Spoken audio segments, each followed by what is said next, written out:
Okay, you should be able to hear me and hear yourself, hopefully.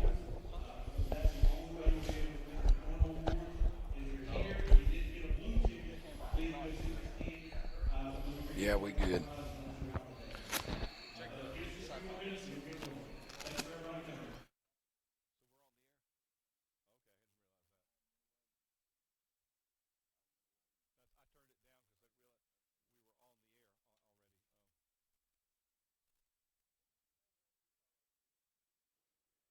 Is there one in the there's not one in the camera that I brought? What about the house SD card I gave you? You already lost that one? All right, if you look in here, there's an equipment bag. There's a very old 2 gig SD card in there probably. You sure there's not one in there? I've been hauling that around with me all summer just in case I needed it, but I guess it's good I didn't need it.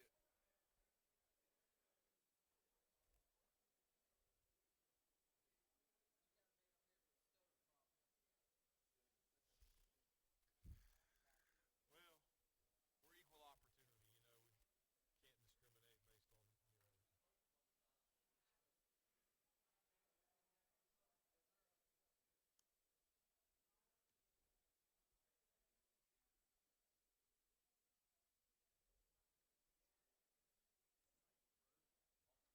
on, throw it away. It's been in there so long. I don't even know why it was in there. If it doesn't work, toss it. Obviously,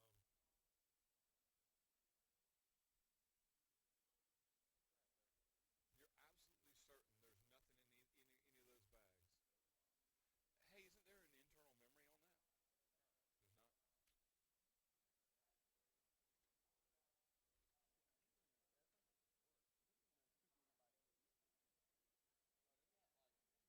All right, how about this?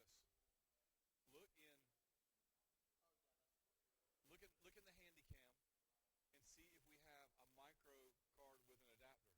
Okay. Well, look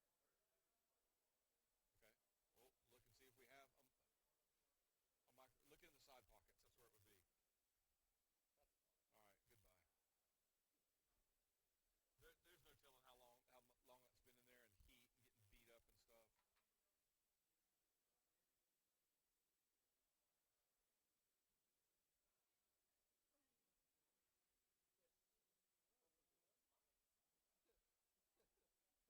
It could be yours. Is it yours? Okay.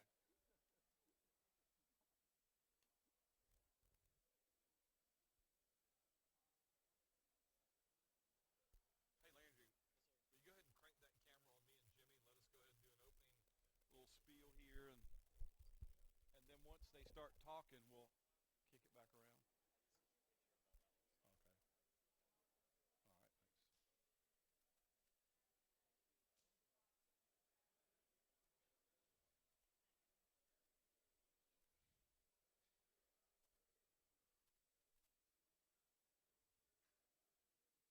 All right. Thanks. So what I'd like you to do is hey, would you like text that to Willie? Willie, when the coaches are up there, I'd like on the lower third, I'd like you to have the name of the coach and where they're from. And did you send it to me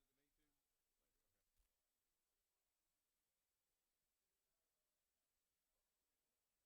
Okay. In just a sec. Yeah, okay, I got it. Yeah. So that way, Willie, if we have nothing else, we'll have that. Jimmy, whenever you're ready, we'll go ahead and say a few words. Okay. All right, go ahead.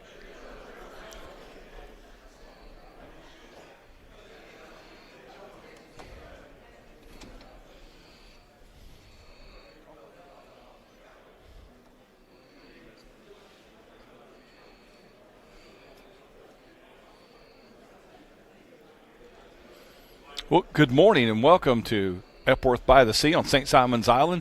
Live and on the road. It's the NFHS Network and Bears DEN. John DuPont, Jimmy Singleton with you, and our production crew of Landry Lloyd, Willie Altman, Chandler Watson. We're at In the Game High School Sports Magazine's annual media days, football media days, and we expect to have 18 head coaches, some of their players here as well from Southeast Georgia, from the coverage area of In the Game magazine. It's presented by Coastal Pines Technical College. Jimmy, we got kind of warmed up a couple of days ago when we were broadcasting from the PCHS Picture Day. Now it's Media Day. Got some big-name folks in here, and some folks we're going to see later on in the year. It's starting to get real. I mean, it is football season. Got a little bit of football weather in the air this morning. Yeah, we've got some very good coaches here from around the area. I just seen Coach Rich McWhorter, Coach Rick Tomlin from Appling County, our old nemesis J.T. Pollock. Rick Tomlin. You had to remind me that he's at Appling now. There's a guy that's synonymous with Southeast Georgia football, a guy that you might remember from when he was at Lowndes or when he was at Washington County, not so much Southeast Georgia, but definitely below the gnat line. That's where he had most of his success. Went back to Valdosta, came out of retirement, was Effingham, then at, I think, Calvary Day or Calvary Baptist. Baptist. And now he's at Appling County, so it just it goes to show you the old coaches never die. I didn't know this. He was born and raised in Appling County, and till I read the article about when they hired him. So, and I told him, I said, and that I was an Auburn guy. He said, Taquillo talked to me last night. Taquillo Spikes, pride of Washington, Tyndall, Georgia. Yeah. And I always loved going to the dairy barn there on Highway 15. Oh my gosh, is that good food? Seeing his jersey hanging in the back there. You mentioned J.T. Pollock, now in his second year at Long County, and a first-year coach, a guy that some of us know pretty well is Jeff Cannon. He's at Brantley County, and he's coming over from Frederica Academy, and Brandon Derrick is the head coach there, and I was talking to Brandon. I said, well, now we've got somebody from your coaching tree that's here. So it's always interesting to see who the new folks are, the older folks. Jason Strickland, his second year at Pierce County. Several second-year guys. I'm looking around the room and I'm trying to think who was here in 2009 when In the Game Southeast Georgia launched. Who was still in their current? Well, JT was here, but he was at Kirk Warner's about the only one I know of. Kirk, and then you'd have Kirk Warner from Liberty County, and McWhorter. Yeah. All right. Up until this year, Mark Walker from Brantley would have been one. Mark's now at Pierce County on staff there, and Jeff Cannon has taken his place. But yeah, you got JT still in the room. He's trading in his red for blue. Got a lot of young, fine young candidates to play ball at the next level. We just saw Pierce County walk in. And Avery Jernigan, who has a number of D1 offers. Exactly. He is here today as well. And I was talking to Coach Pollock. Coach Pollock told me he has only 32 players out at Long County right now. He says, but that will change when school starts. But here's a guy that's went in and tried to change the culture, everything that goes on at Long County. And he said, we went 0-7 last year, and he says, I got called in to the principal's office, and he's thinking, oh, my goodness, what's going to happen now? But he says the administration thanked him for what he's doing, and they like the direction the program's going, so he was pretty happy with all that. Talking about second year, folks, and right now at the speaker's podium is Dr. Glenn Dybert from Coastal Pines Technical College. They are the headline sponsor of today's event. And in just a few moments, we'll have the head coaches that will be coming to the podium. He gives us an opportunity to tell you, second-year coaches, Sean Pender at Brunswick High. He is not here today. He is being represented by his assistant head coach, Garrett Grady, who is a Pierce County High product, who those of you watch Bears Bears DEN, we're very familiar with him. A number of folks, press folks that are here. I just saw Bob Morgan from WIFO Jessup walk in. Kevin Price from the Brunswick News is here. And a number of other folks Channel as well. 22 WJCL is here filming the event. And that's what it's for. It's a legitimate media day cut in the mold of SEC media days. And I dare say that no other event like this exists around here until Sean Smoke and In the Game brought it. Now, one of the big things that they always do at the end of the day is they have the cornhole tournament to determine who wins the smoker cooker. In a minute, I'm going to have Landry spin around and get that Lang smoker cooker there. Yeah. Ben Lang's crew is here, and they'll be cooking sausage all morning, feeding these players and filling them up with sausage. So that's always and that's good sausage, a challenge. Too. It is.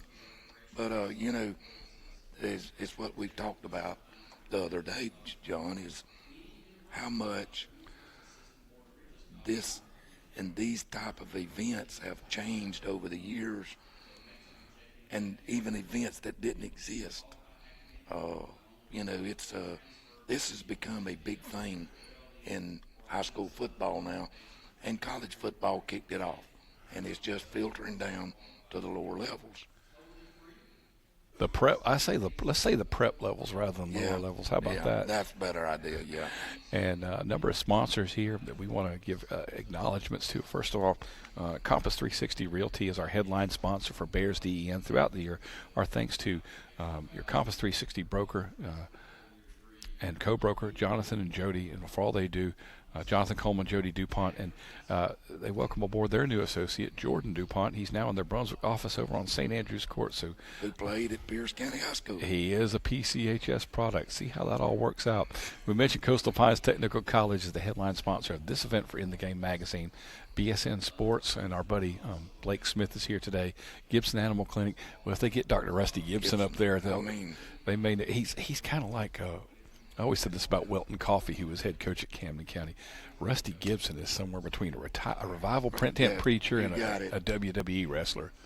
I enjoy his speeches every year at the banquet in December when he presents one of his presenters awards every year at the end of the game football banquet. And as they always say habla español en nuestra clinic.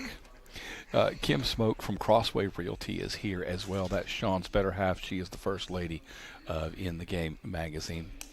We want to encourage you to stay abreast of everything in Southeast Georgia. In the Game is published monthly, and yours truly is a member of that staff, and I really enjoy the opportunity to meet these players and coaches and share their stories. And folks, if you haven't ever, get you a subscription, because this is the Bears Den Network, and every month there is something about a Pierce County athlete, student athlete, an article or program that's going on at Pierce County, and you can read and keep up with athletes that you probably don't normally keep up with.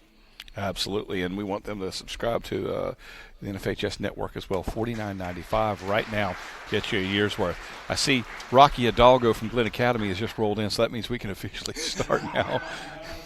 Coming up, Evan Smoke is the yeah, there he is. I see Rocky now. Evan Smoke is the MC, and in a few moments after his dad, Sean Smoke, publisher of In the Game, has a few more words. Evan will be calling to the podium the first three coaches. It'll be Richmond Hill's Matt Lazat, Frederica Academy's Brandon Derrick, and Charlton County's Rich McWhorter, in that order. And you can see the alignment of helmets up there. The coaches will come up. They'll say a few things about what it is basically is the first you'll see the first 5 or 6 guys get up there, and then they'll come one by one. Evan will read a brief biography on each guy, and then he'll talk about his team. So we will give a listen now to Evan as he introduces Richmond Hill's Matt Lazat.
going to be exciting to see.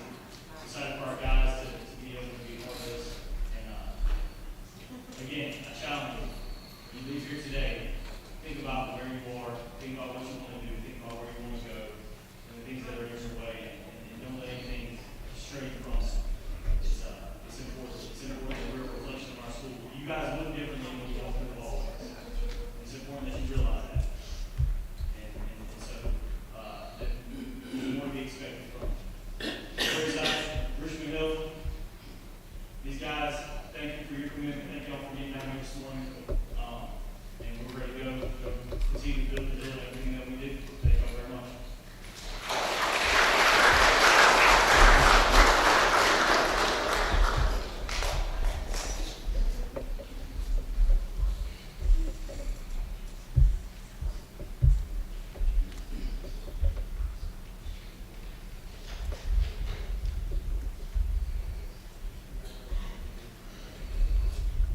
Next up is Frederick Academy. Here on the island is Coach Brandon Derrick. In his sixth season with the Knights and has a record of 33-22. Coach Derrick came over to Frederick from the Academy in 2013 after spending 4 seasons as the Red Terrors offensive coordinator. Coach Derrick will look to build from last year's semifinal loss as the Knights chase a GISA AAA state title. Please welcome Coach Brandon Derrick.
compete at the highest level.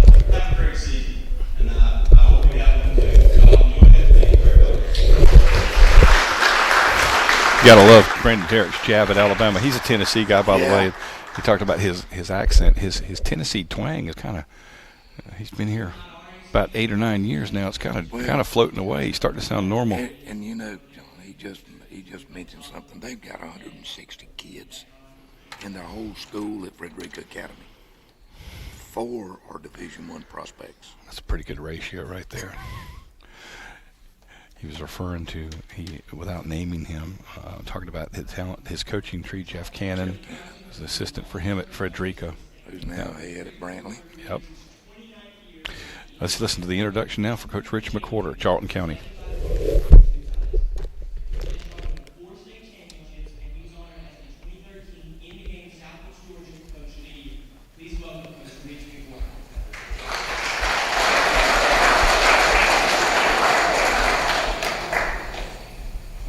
Sean, thanks for nothing. Picking me up at 7 o'clock in the morning on a Saturday. Yeah, no problem. And I'd like to introduce the 3 guys I have here. Brandon Sloan, number 22, number 2, Raekwon Anderson, number 4, Michael Elliott. 3 of my 20 seniors I have, biggest senior class I've ever had. And great kids. Chose those 3 to come because I knew they'd be quiet and trucks like this on the radio on the way over, and it worked out good. We have a very difficult schedule in Charlton County. Just talking about a regional schedule, we play the state champion, the state runner-up. Seems like every year, Clinch County, Irving County, they're on our region. We had 5 teams out of the region qualify for the state playoffs last year. Thankfully, we were one of them. And we also played a tough non-region schedule. We got to come over here to Frederica Academy and play against his 4 Division I football players. We look forward to that. And of course, Brantley County is always see their very best every year. And then Coach Tomlin, we come to you and then play the Pirates or Appleton County. So a very difficult football schedule that we have. We had a great senior class last year. Senior class that had a big turnaround from the previous year. Helped us go 9-3, won 2 playoff games. Lost our quarterback, lost our running back, lost a lot of guys. So these 20 seniors we have to step up and step in and replace those guys. So hopefully it'll do. We think our defensive line can strengthen the football team simply because those 4 guys have been playing starts as the freshman and sophomore year. We really look forward to getting on the field, getting some pads, and playing some type of football here soon, and so forth. Just seems like all the coaches are saying some good things. I'll leave you with this. You football players in here, and I know everyone football players will play college football one day. Charlton has been blessed to have a lot of kids being able to do it. In my opinion, it's 29 years. That's right. Social media, I don't know. I just want to leave you with this. Maybe you remember this. 2 years ago, 3 years ago, I had a Division I football player lose his full scholarship because of social media. Understand, you are being followed, you are being watched. Whatever you put on that thing and whatever you share. His problem was he received something and he shared it. When he shared it, he owned it. And at Division I school he was offered by and admitted to, saw that and said that's not who I want to be. So they back you off. Understand that guy. What you want to do, that stuff's out there and that stuff happens. But it does. They firsthand. Good luck to all you players. Good luck to all you coaches. And everything. Have a great season.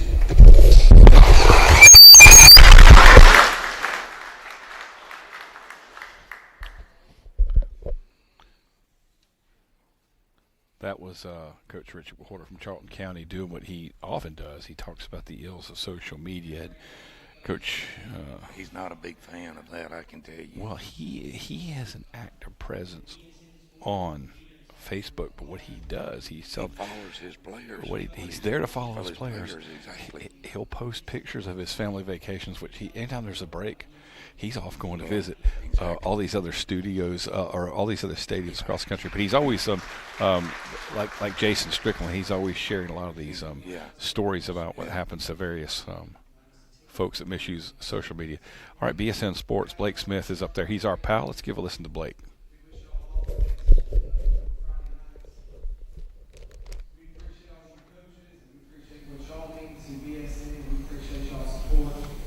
Appreciate y'all's friendships, and we just hope y'all have a great season, and I hope that each and every one of you listen to what Coach Ward just said about those Twitter accounts, Facebook accounts, because they're watching. That is the truth. You know, guys like me that go around from school to school, you would not believe the college coaches that stop us and say, hey, tell me about that school. Tell me about this coach. Tell me about these guys. And you think, man, why are you asking me that? They said, because you see a side like this guy, we don't even get to see. We always see the best. When we show up, everybody puts on their smiles and best handshake. But they're exactly right. You heard these coaches saying how you present yourself in the classroom, how you present yourself in hallways, how you present yourself out in public. These guys are watching. And the thing about it is, we may have the best football in the country right down here in the Southwest. There's no doubt about it. There's guys that are coming all over the country. Hey, it's all down here in South Georgia. All we got South Georgia football. South Georgia football. Guys, there's places that don't play football. You just don't. They don't play our brand. They're smashing our football. And you guys represent all of us in the South. And we appreciate that. And I feel we have the best area, the best guys, the best coaches in the state that are right down here in the city. Wish you all the best. Thanks again for all you do for BSN. Blake Smith from BSN talking about backing up what Coach McWhorter said. He made the point. He said, you know, there's a lot of times these coaches ask people like me what's going on. He said because, coaches, they're always going to put on the best foot forward. There's a lot of truth to that. Yes, so yes, we've message seen reiterated. We've seen three coaches, and just to recap a little bit, Richmond Hill, who has probably got one of the better quarterbacks in the SEC, and Nick Fitzgerald played at Richmond Hill. Frederica Academy, Brandon Derrick, school of 160 kids with 4 D1 prospects. Man, and Charlton County, what can you say about Rich McWhorter? He probably plays in the toughest division in the whole state, in the whole region. And he is the dean of coaches here. Exactly. Actually, we're going to roll right into the next segment with McIntosh County Academy's Tony Glazer on the podium. So let's give a listen to there.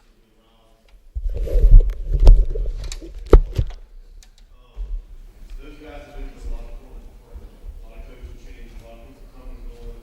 But I tell you what, ever since I've got their attitudes, their demeanor, the work like ethic they take every day, I feel people proud of this coach. It's going to run off and run down. That's how those guys are here. They're leaders of our program. The guys are needing exactly get back to us, having back where they need to be, where it will be. Like I said, I just want to brag those guys a little bit.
tell my kids all the time, before you put something out there, remember, I don't care if you believe it or not, it can't be found. Be smart, do what you're, continue doing what you're doing, and wish everybody good luck this year. Thank you. Well, kind of a vanilla flavor to media day so far. You get this sometimes. Some of the coaches. That's Tony Glaze from McIntosh. They're going to just kind of impart some life lessons. But you'll have some of these coaches that'll be a little more forthcoming about, here's what we're going to have, here's what we're going to deal with, here's who we think some of our players are. It's early on in the process, so again, nobody wants to reveal too much. But the biggest thing is it's a picture day. It's a picture opportunity, and it's an opportunity to mingle with some of these other coaches and players. Kyle Langford for Bacon County. He's done a great job there. We'll see him again this year on the NFHS Network when Pierce and Bacon play. Let's give a listen to Coach Langford.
I got to tell you, Kyle Langford, he's one of the good guys there at Bacon County. Little known fact, he's the all-time winningest coach at Towns County High School, Georgia, Northeast Georgia, deep in the mountains. And the school is as old as I am. Literally, it's about 50 years old, and they've only had one winning season ever. And he was the coach that authored it. So you want to talk about trying to sell football where they don't have a tradition? This guy knows how to do it. And they went through a run of coaches there at Bacon. Kofor was there 2 years before him, Garrison 1 year before that, and then they had 2 or 3 before that. This is Lance Helton now, Jeff Davis, in his second season there.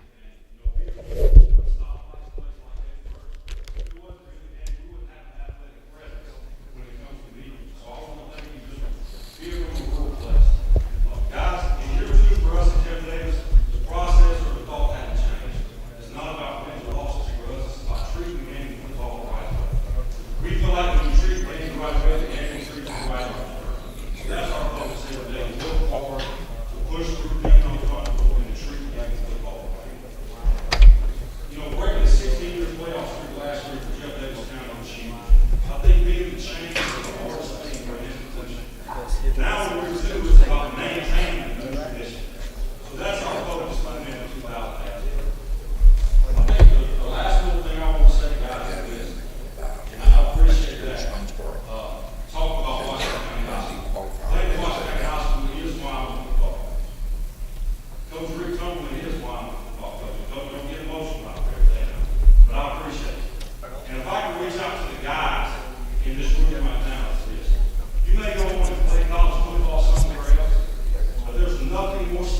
treat every day like it's your last in this high school game.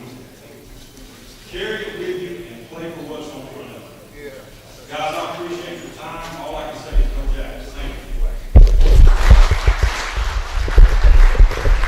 Thank you. Lance Helton also kind of a generic address there, but really preaching up the merits of football in Hazlehurst. You and Jimmy, you and Blake Smith and I all kind of looked at each other when you mentioned the 16-year playoff streak being broken last year. That's hard to believe because those of us who've been around Pierce County back around the turn of the century and all, we remembered how You Pierce. talking about 1900 there or 2000? No, I'm talking about the 2000s. When Tom Hibble was there, and they had great success, and Pierce and Jeff Davis were rivals every year there. Of course, Hibble later came to Pierce County and did not have the same amount of success because they were on a downturn. Hibble's son went to Oklahoma and played. Yeah, and they wound up having a downturn there. They went through a few coaches, and they actually went through a period where they played at Jeff Davis, where they played a non-region schedule for a couple of years. Yes, they did. And we've seen that work for some programs, try to get them back on program on track for Brantley. And I think they've done it for more than a couple. I think they've done it for about 4 or 5. Yeah, Brantley did it a couple times. I think you're right with Jeff Davis, Right. and that's when Roger Metz was there. I think they did do it for about 4 or 5 years. But I started to say something about Brantley. You know, they never had much of a tradition, and they had that 10-0 year under Larry Day when they played that non-regional schedule. And then shortly after that, Pender comes in, and a great 8-year run, and then Mark Walker, another 8 years behind him, and they're going places with Jeff Cannon now. I think they're ready to make that next step. But Coach Helton, you know, he acknowledged Coach Tomberlin. A lot of these coaches in here, they coached under someone else. Let's go back to Rich McWhorter for a second from Charlton County. Jason Strickland comes off of his tree. Exactly. They are very, very good friends. And they still go on vacation together every year. Well, Jason and Michelle don't take very much time off. When they do, they like to go to the beach, and they go with the McWhorters. That's right. But that was Jason Strickland's last assistant job before he got his first head coaching job up the country at Lamar County. And, of course, now this is his third job now that he's at Pierce County in his second year. Well, that was the first wave of coaches. The next wave will be Toombs. So that'll be Coach Richie Marsh, then Coach Rick Tomberlin. And I'll be honest with you, I haven't seen Coach Marsh or any other. Could be a situation where he's represented by an assistant. We do know that Garrett Grady is representing Sean Pender in Brunswick today, and sometimes that's the case. Sometimes it's a situation where it's the last. For a lot of these programs. Well, I'm a teacher at Pierce County High School. I've got to go to school on Monday for pre-planning. Some of these guys the same way. It's the last weekend that they have to spend with family, or their own children have some kind of a ball game or practice or recital. And what's great about guys like Rich McWhorter, you and I talk on the way up here a lot about our philosophy of football and things that go into it and this, that, and the other. We know that coaches put a lot of time into what they do. It's expected. McWhorter's one of those guys that when it's time to spend time with family, he spends time with family. And a lot of these men do. Jeff Cannon is that way. Jeff and Jessica Cannon, they have 4 beautiful children and spend lots of time with them. And it's wonderful when you see coaches acknowledge that and get a chance to do it. And you get people like Rich McWhorter and Ken Crib. They've been around this game long enough.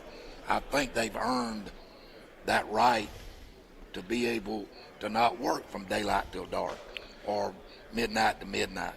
I mean, it's just those type of coaches have earned that right, and these others are built in the same way. Well, that's Landry Lloyd to flip our camera and get Rich McWhorter and Jason Strickland side by side on camera there. You know, something about McWhorter, and they're over there talking to Blake Smith now. More on Blake in a minute. McWhorter, you know, I've interviewed Rich a couple of times for In the Game magazine, and he made a statement years ago, and this is his 29th year there. You want to talk about having no presence. Charlton County had pockets of success, but had really been in a downturn. You're talking about a team that got beat 88-0. Then in comes late 80s, in comes McWhorter, and he has been an institution since then.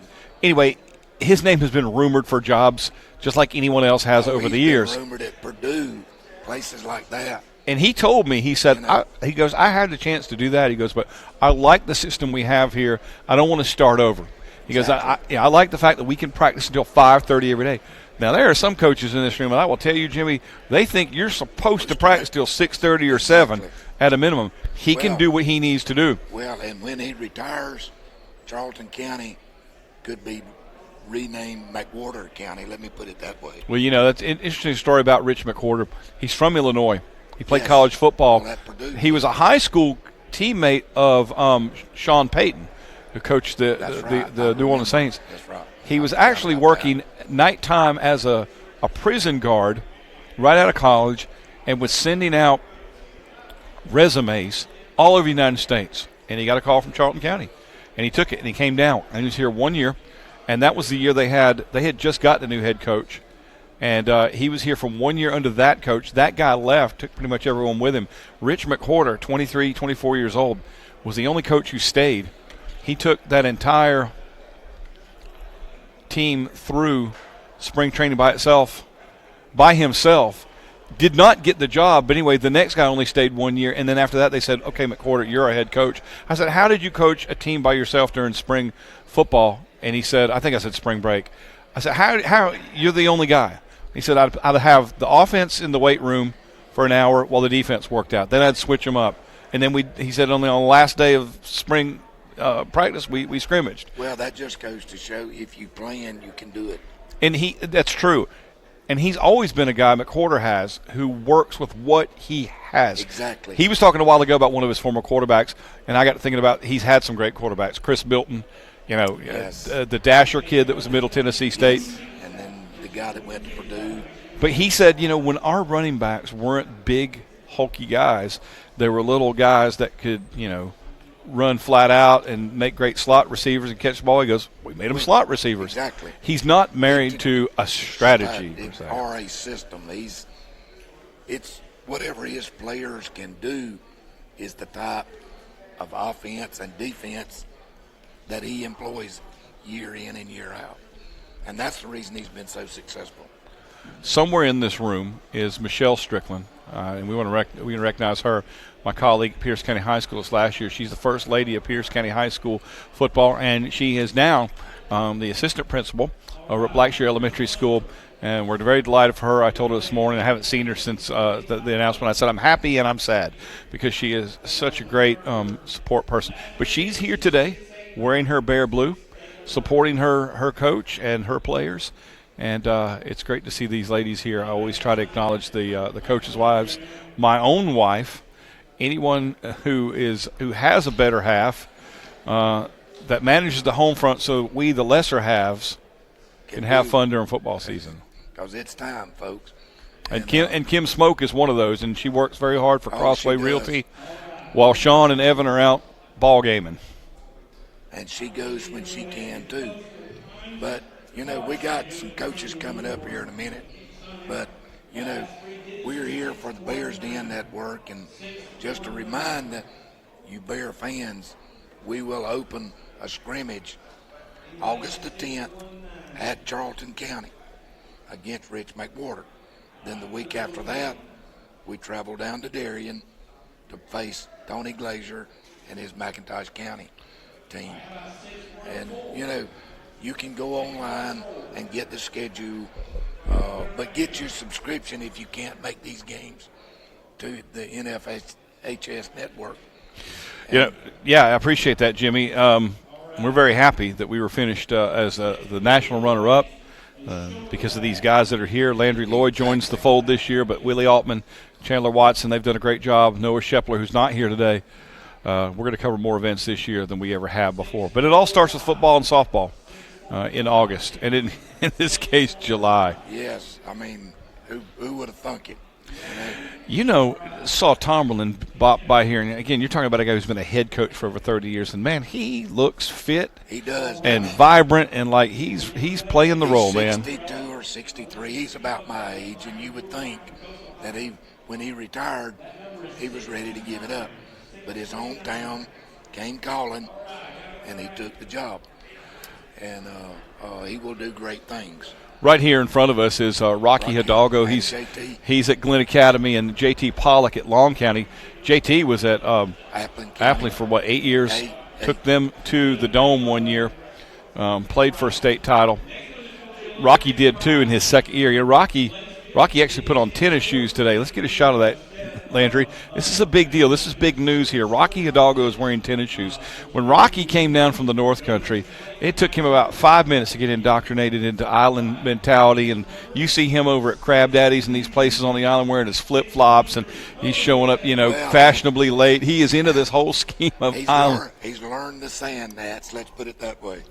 Here's the Pierce County contingency, and there is Michelle. Michelle. She's the head of the football moms, and with her is Avery Jernigan. I say she's the head of the football moms. She and Angela Jernigan, Avery's mom, Coach Jernigan, being the athletic director's wife and the head coach's wife. They do a great job with those other ladies. I don't know if there is an actual head of it. I just know that they're all ingrained in it, and they do a great job. John Jones, the region leader in rushing last year.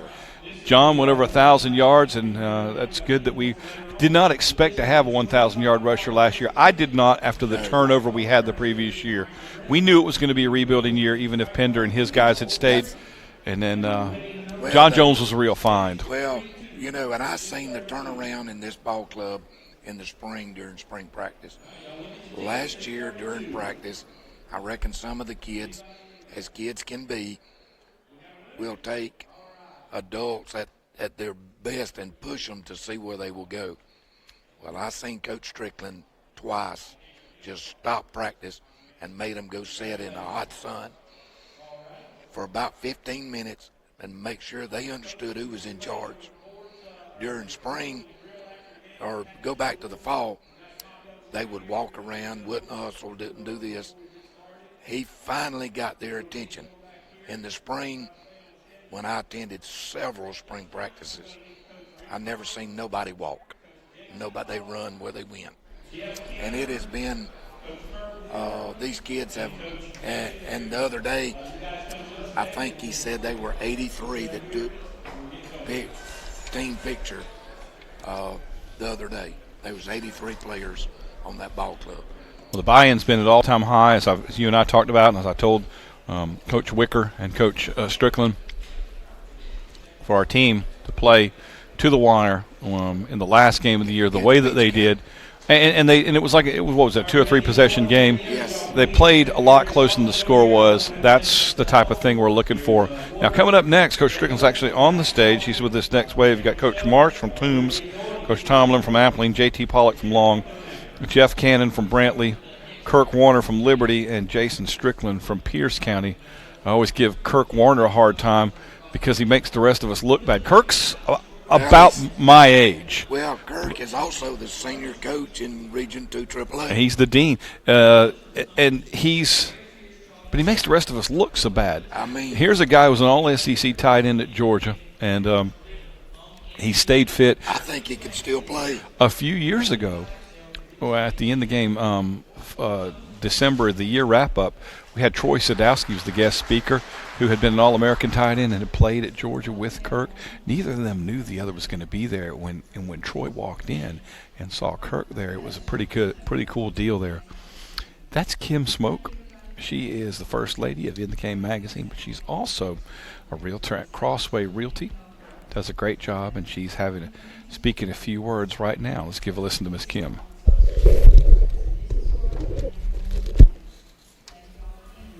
I don't think Toombs is here.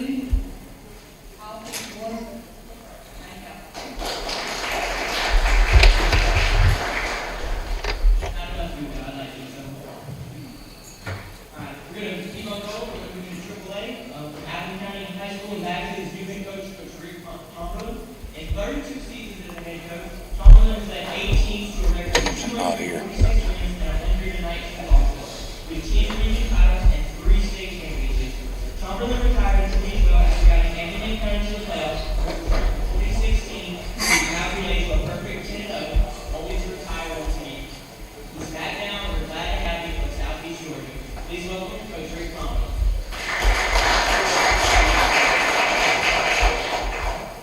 Good to see you, folks. Good to be here. Thank our sponsors for doing what they do for athletics in South Georgia. And start talking about old retirement, it made me feel old. But I did probably retire a little too soon. You know how these coaches teach you blood doesn't go away. We still got that flame burning on one hand.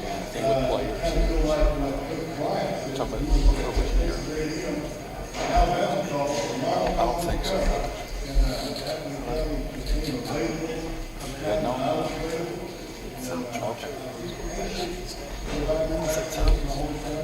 I would say check this young lady that's got the TV camera.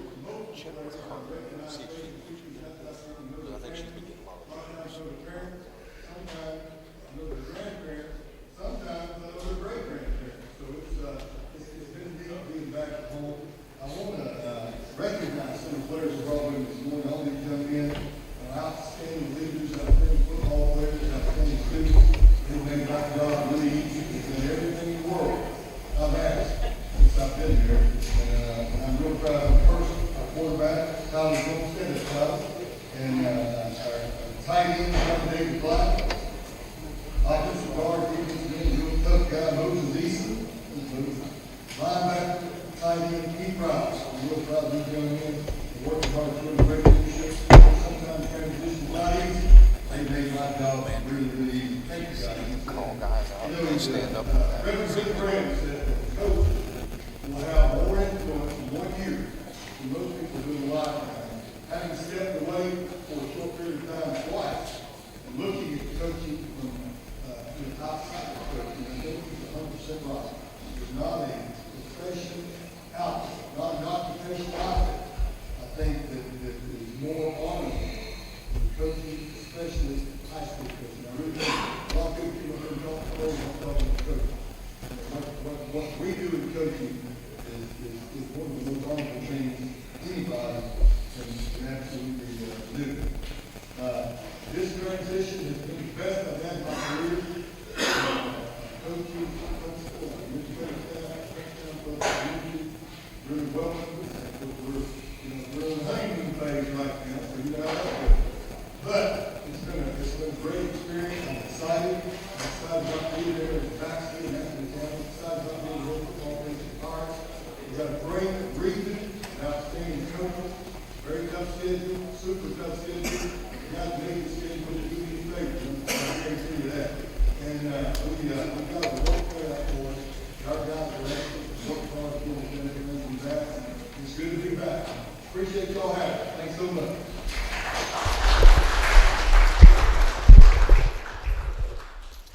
Rick Tomlin back in the game again, 32 years a head coach, and now at Appleton County. And J.T. Pollock, who, interesting that he would follow him up because he spent a number of years at Long, and he's now at Long County. Let's give a listen.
Thank you.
first year head coach in Jeff County. Just want to take an opportunity to thank our sponsors, especially Ed Lang, Barbecue Smokers, so everybody on 82 and West, and Randall County, right, so we did the lunch Georgia. You see Ed Lang's manufacturing operation there, they made outstanding smokers. I'm sure you hopefully that, so that's also been really well. I was hired, approved by the board in Randall County in December, and I was able, thankfully, just with some great folks back up in Cobb County, who let out a contract, I was able to get to high school in January. That was very advantageous for me, so I've spent January up until this point building relationships, getting to know the kids, and I was just in the weight room the whole time too. So, as many of you coaches know, when it comes to program building, Coach Derek, I talked about it a little bit. I learned a lot from what I'm doing there from him. I'm thankful for that experience. And when we left Lynn Academy, came over to Caldwell to get to work at Frederico, I remember our first spring, they never had spring practice over there before. So we got our first spring practice, and we had 14 kids show up as we're trying to teach how to put pads on. And I'm trying not to hang myself in the soccer nets, on the practice field. Coach Derek talked me off the ledge there. We were able to do some things, we had fantastic kids, to be honest with you. So you did that, showed up here today with the jerseys. You're why we do what we do. We're not gonna scoreboard watch much of Franklin, but we're gonna try like crazy to win some games. We're gonna do that 4 to 6 seconds. Coach knows what I'm talking about. 4 to 6 seconds to play a play. And get ready to do it all over again. We're learning a lot at Brantley about getting bigger, stronger, and faster. We're learning a lot about mental and physical toughness. And we're learning a lot about turning the page. Positive or negative. These are kind of the language, the semantics that I use when talking to our kids. Whether we executed well at a high level and we have good play, we got to turn the page and get ready for that.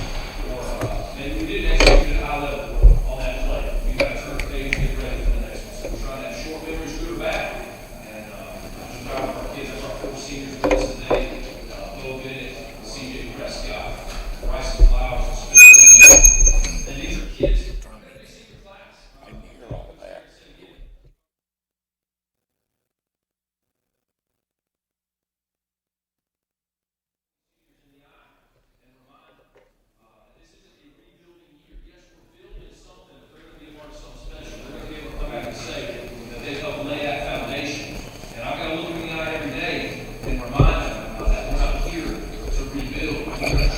He's not even on this, so I might be I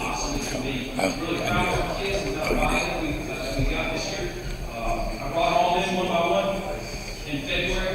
They had sit down in the office and looked at me they had a list of core values, about 40 words. They had to choose some things that they personally thought that our program should stand for so that we could generate some buy-in.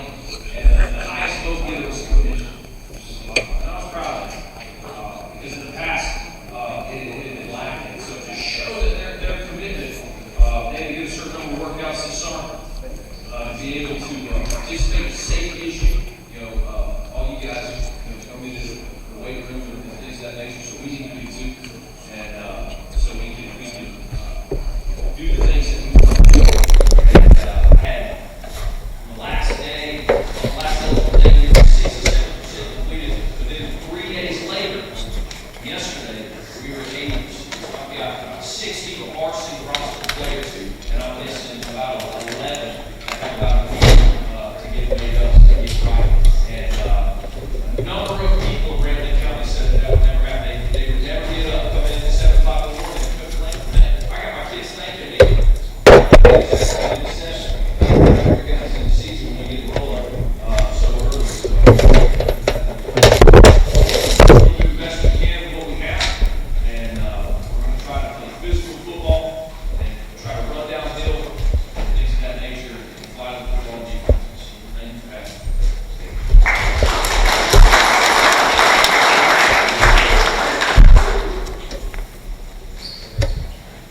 Thank you, Coach Haney. For Liberty Plain High School in Hinesville, Kirk Warner losing the 16th season with a 4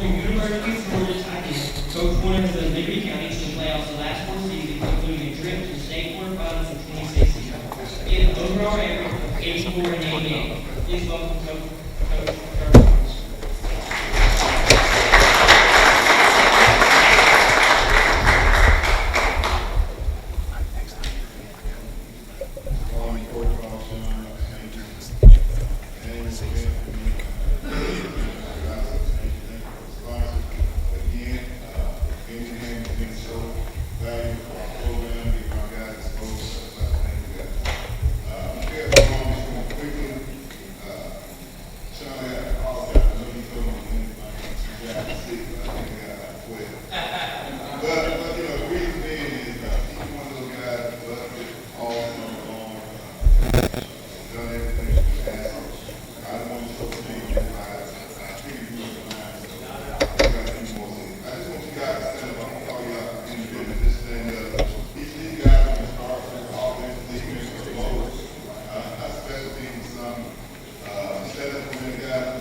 Guys, I appreciate appreciate it, Sean, in the game magazine, what you guys do for rural South Georgia, kind of piggyback on what Coach Ellis said, is you guys do a fantastic job of advertising our brand of football, our kids.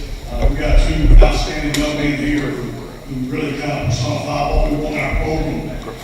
Real quick, we got senior running back John Jones, returning all-region player, was the 1,000 yards for us last year. And now our guys moving to center.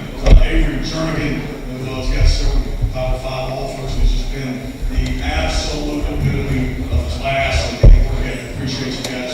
You can sit down. But what we're excited about this year is, I was talking to somebody a little bit earlier, when you kind of come into a new situation, it's tough on seniors.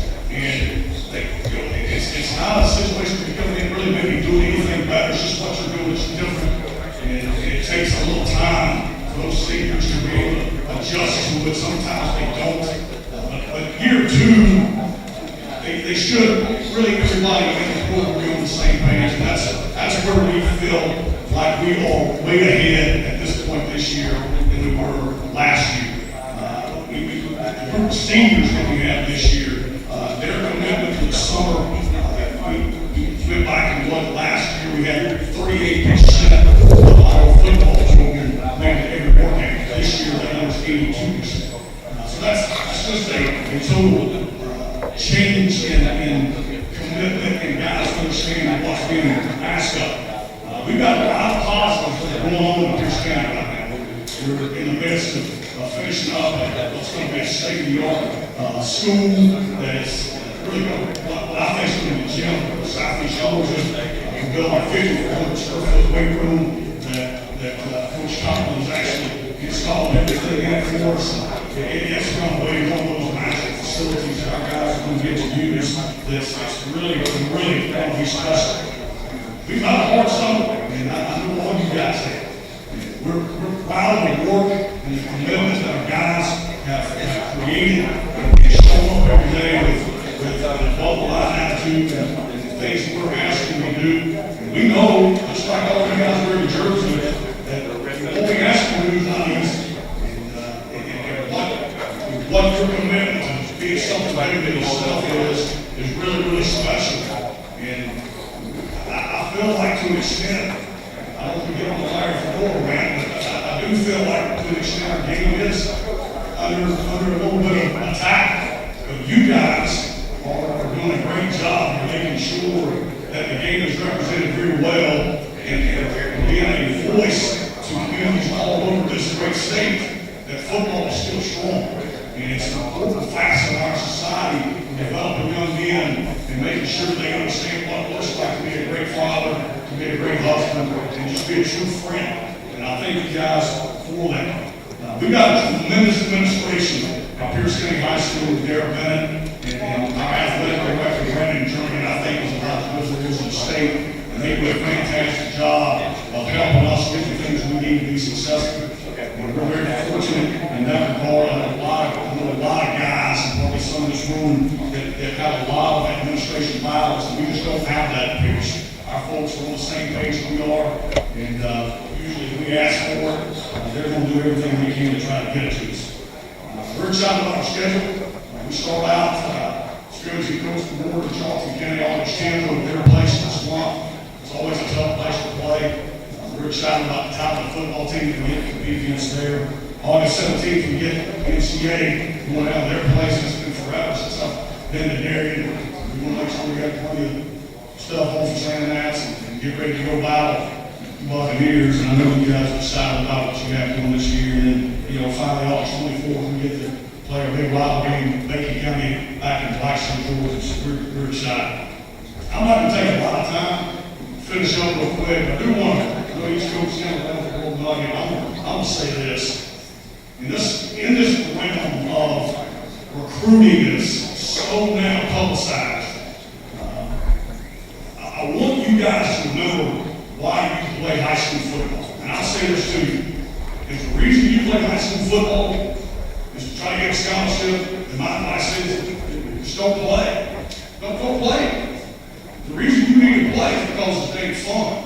And when you're 40 years old and you're 50 years old, you're sitting down in the barbershop, the conversation you don't have, people talking about kissing a pretty girl at the homecoming. But those are the things you're going to talk about. And it's a special, special memory. Coach Ellis said it. If you're going to play golf for the rest of your life, you can play baseball, you can do all those things, and put the helmet on, it's over. You don't ever get to do it again. If you run about a scholarship, take care of what you got to in the field.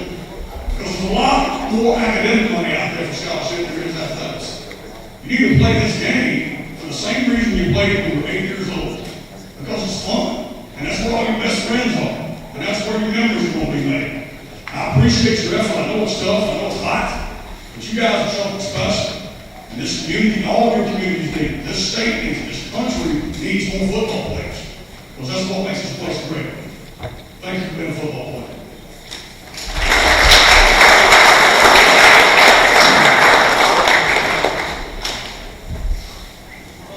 All right, thank you, AAA coaches. It was great to see all of these guys in the same region, so they're going to go through it.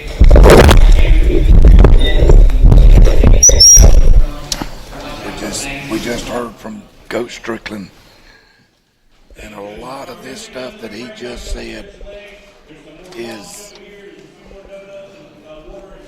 what needs to be said to these kids. Yeah.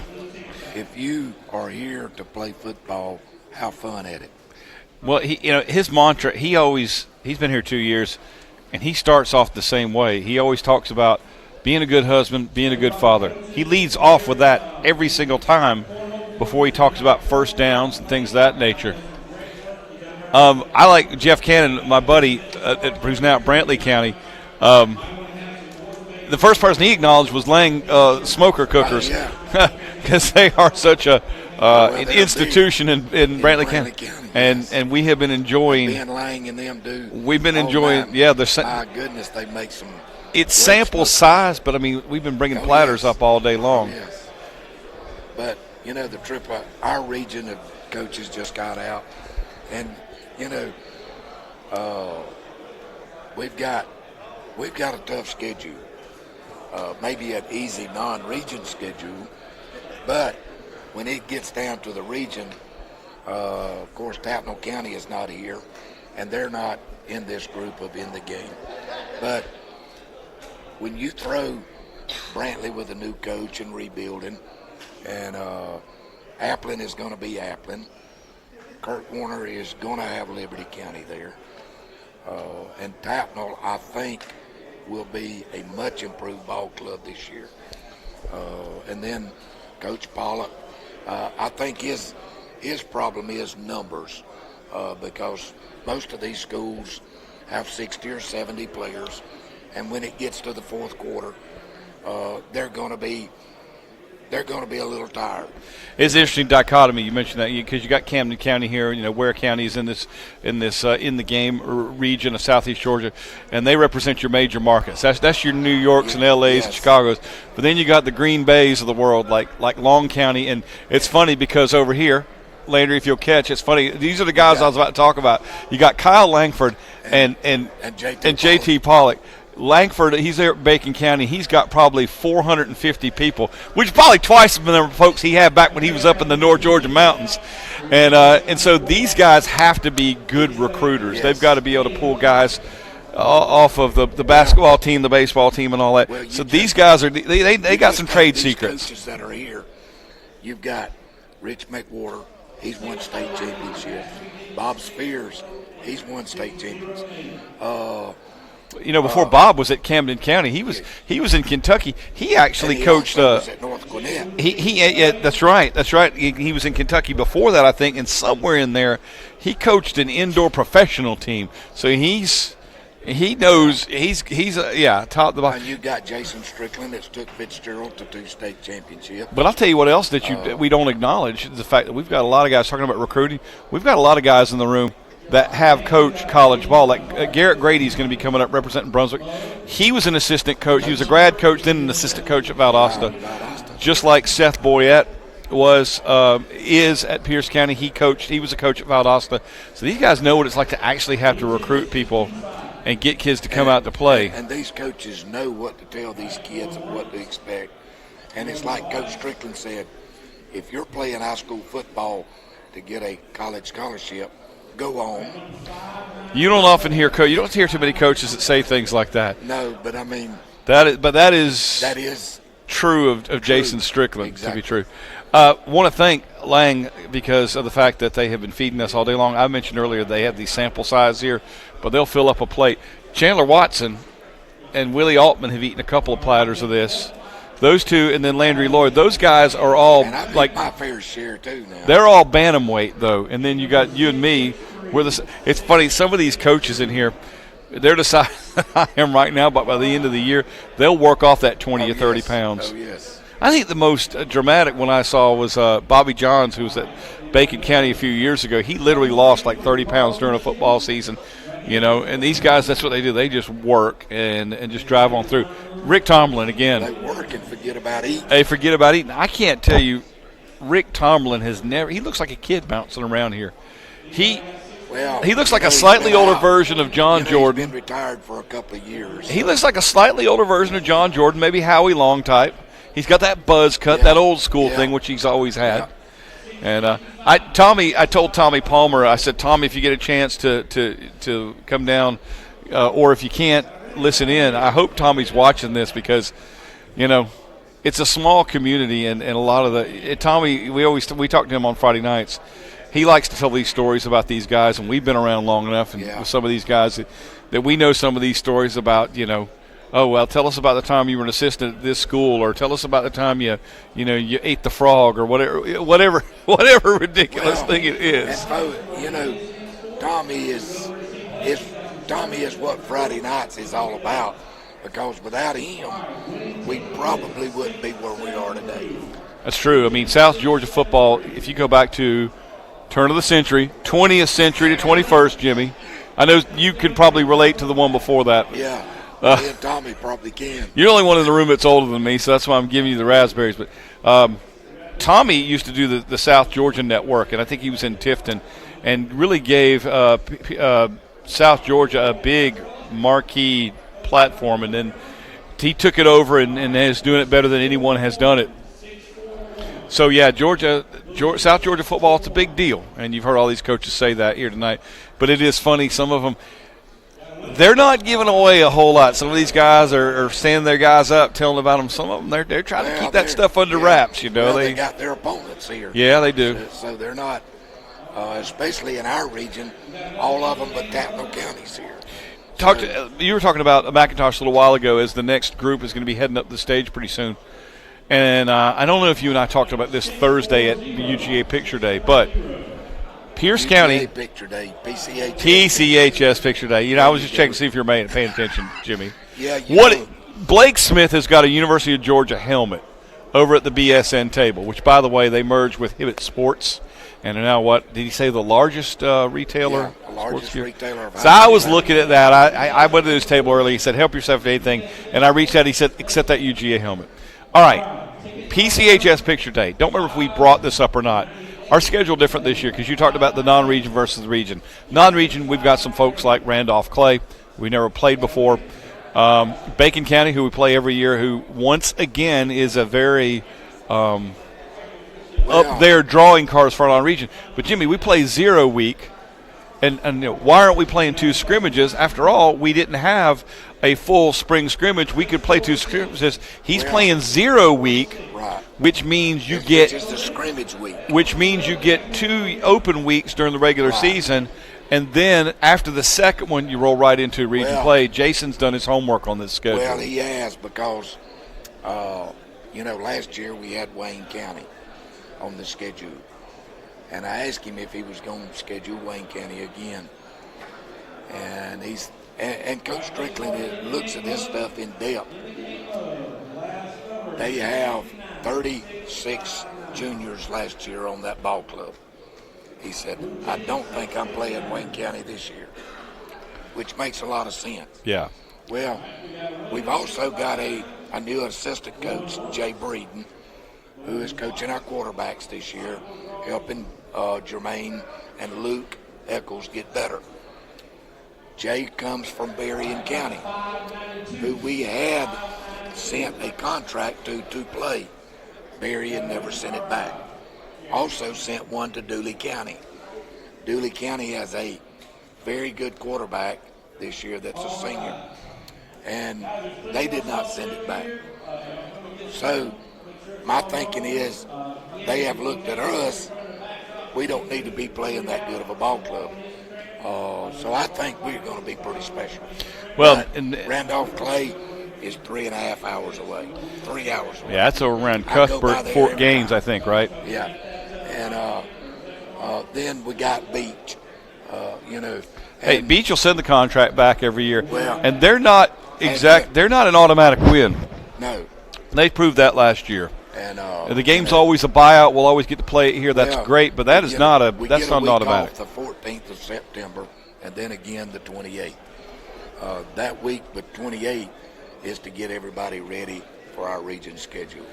So this is the Bears DEN here on the NFHS Network. We are your home outlet for Pierce County High School sports, but we're bringing you this In the Game magazine media day for Southeast Georgia. There's 19 schools in the coverage area. We knew that Vidalia was not going to be able to make it today. Toombs did not send a representative. We expected Camden to roll in kind of late, but they're actually already here, even though we're ahead of schedule. I'd already, I think, the coaches aren't taking up as much time as Sean had allowed for them to. So they start out with like you said, they're not giving away their season. Well, I aggravate of JT Pollock about that a lot because he's the king of poor mouthing. If you talk to JT and he says, I'm not going to have much this year, that means they're loaded. But the truth be known, at Long County, Long has always been kind of a stepchild to Yeah, every region that they've been in. It has been under Ron Flott. They finally had a 5-5 season, but they've never had a winning season. Well, it's like everybody wants to schedule them for homecoming. Right. And under Flott, that mentality changed. And I think if JT has enough time to work with these kids. Now, see, he came in last year and had some athletes. And I said, yeah, JT, that 23 you had. He's like, oh, yeah, he graduated. So some of the great kids that he got, they've already moved after 1 year. That's why these guys say, I need 2 years, I need 3 years. Just like Jason Strickland, bringing in, implementing a freshman team at Pierce County High School. You're talking about a AAA school where we had right around 1,000 any given year, 1,000 to 1,100. When I talked to Jeff, and here's my in with Jeff Cannon, for those who don't know. When I started my teaching career at Glenn Academy, I worked under Jeff Cannon. He was our head freshman coach, and I was his assistant. Brandon Derek was the offensive coordinator, so we all go back to that level. We all remained in education. They stayed in coaching, and of course, I came back into broadcasting, but learned so much about football from those men. But I was telling Jeff, I said, that year we had that freshman team. That was the last year Glenn had a freshman team for a number of years. And you're talking about a team that has been Class 6A size in recent years. Jason Strickland's got, yes, he's AAA. Not really half that. Glenn was 1,600 then. They're probably 1,700, 1,800 now. So it is almost half of that. And to be able to have a freshman team, that's a pretty big deal. And the man has just walked up behind us, hasn't he? Yes, he has. And, I called him over here. This is our Bears Den network, so I'm going to give my headset to Coach Strickland and let him talk about what's been going on since spring practice. All right. And how we're progressing. Sounds pretty good. So we heard him at the podium a few minutes ago, and now Coach Jason Strickland joins us here. A pleasant surprise. We didn't get a chance to meet up with you at Picture Day the other day, but we knew we'd be here eventually, Coach. I always talked about how I like how you preface your remarks. You always start off not talking about first downs, not talking about points scored. You always talk about young men becoming husbands, fathers, and all that stuff. Your sermon hasn't changed since day one, has it? No, we, I tell everybody our first year as a head coach back in Lamar County, John, I think we worked harder that year we ever have in our life, and we went 1-9. And at the end of that year, we sat down as a staff and said, we've got to evaluate what the heck we're doing. And kind of what we figured out was we'd spent all this time coaching football, and we forgot to coach kids. And after that year, kind of our sole focus has been, let's just coach kids to be the best humans that they can be. Obviously, we've got to teach them how to execute well. We've got to teach them how to be great tacklers, great blockers, all those type of things. But if we can teach them how to be a great father, how to be a great husband, and be a role model for that, how to be loyal, how to understand what the term commitment means. Then we think all that other stuff's going to kind of take care of itself. And you know what? Since that first year, we've been very fortunate. Number one, we've had some really good players, but we've been very fortunate. We've won a lot of football games. Hey, you know, a mentor of mine, Coach Billy Henderson, who passed away this past year. I know you know Coach Henderson's record. He told me, he said, it's not about X's and O's, it's about Jimmy's and Joe's. Absolutely. That's another way of saying it, isn't it? Hey, and he's not here right now, but Coach Jason Wicker, your right-hand man, he was our teacher of the year this past year at Pierce County High School. That was a real feather in his cap. I know you as coach staff, you guys were really excited about Coach Wick getting that honor. Oh, we were jacked up, and you know, we had been hitting around to Coach Wicker all week. But look, man, I think you're gonna get this thing. And he, God, no, man, we're not messing around with that stuff.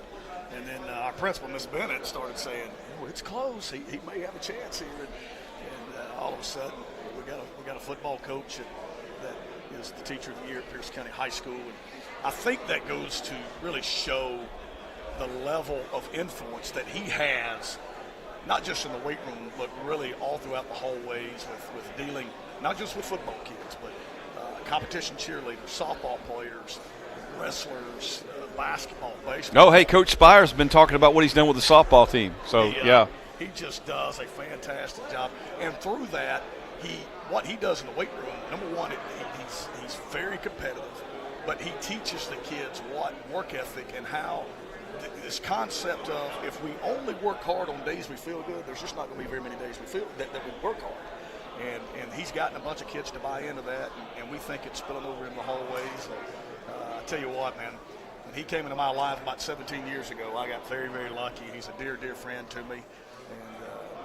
Their family's like our family. In fact, we get back today, he's going to be over at my house, and we're going to be lounging around all day talking football.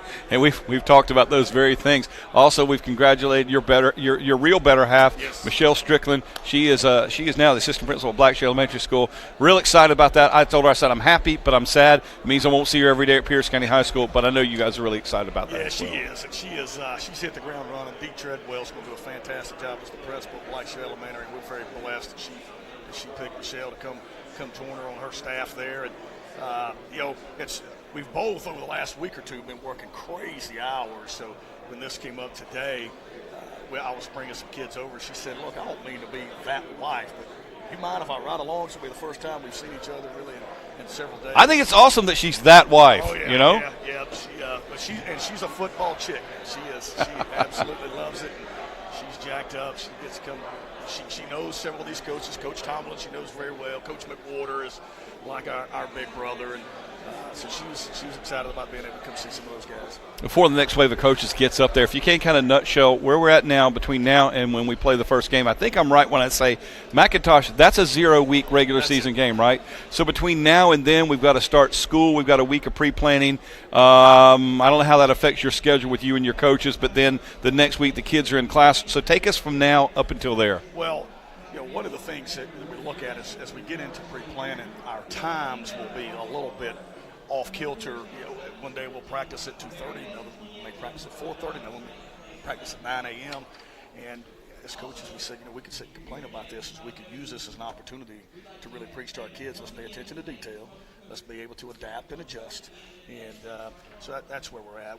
Right now, from an offensive, defensive standpoint, we have everything installed, which is very different from this point last year. We're able to expand because our guys are a year older with their knowledge. Special teams-wise, we're able to expand the same deal. So, I mean, really and truly, we're excited. The biggest thing now is let's get into pads. We can get live reps on a consistent basis. August 1st, is that right? August 1st, so next Wednesday.